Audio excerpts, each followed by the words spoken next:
রাজধানীর পল্লবীতে শিশু রামিসাকে ধর্ষণের পর হত্যার দ্রুত বিচারের দাবিতে বিক্ষোভ চলছে। সেখান থেকে সরাসরি যুক্ত হচ্ছেন সহকর্মী জিহাদুল ইসলাম। জিহাদ, বিক্ষোভে তো সাধারণ মানুষ থেকে শুরু করে বিভিন্ন সামাজিক ও স্বেচ্ছাসেবী সংগঠন যুক্ত হয়েছেন। কারা আসলে এই সমাবেশে যুক্ত হয়েছেন এবং বিচারের দাবিতে তারা আসলে সুনির্দিষ্টভাবে কি বলছেন?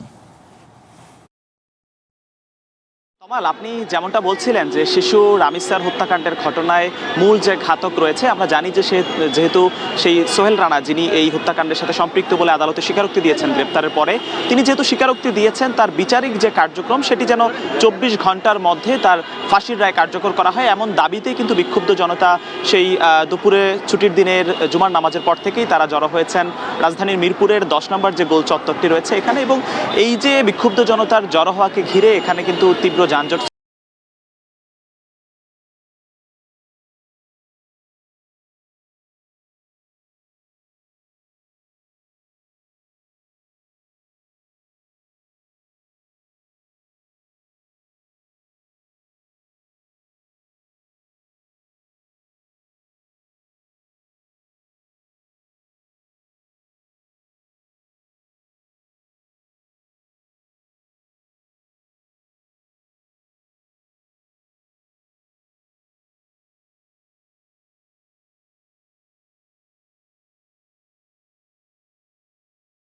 যারা রয়েছেন অর্থাৎ স্থানীয় লোকজনও সেখানে যুক্ত হয়েছেন একই সাথে।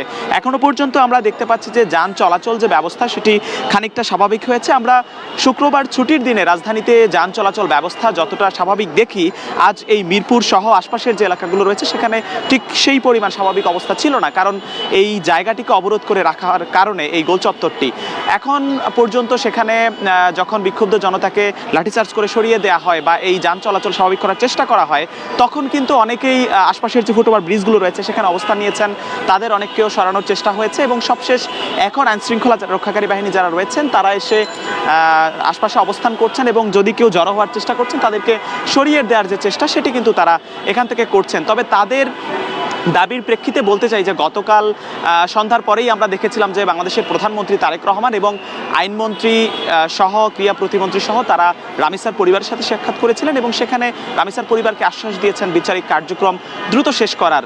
হয়তো সেটি 7 দিন সময় লাগবে ডিএনএ পরীক্ষা সহ নানা কার্যক্রম সমাপ্ত হতে, সেই কার্যক্রমের কথাও বলেছেন। তবে বিক্ষুব্ধ জনতা সেটি কোনোভাবেই মানতে রাজি নয়। তারা বলছেন 24 ঘন্টার মধ্যে ঘাতকের ফাঁসির রায় কার্যকর করতে হবে, এমন একটি দাবিতেই তারা কিন্তু বিক্ষোভ করে যাচ্ছেন। তমাল।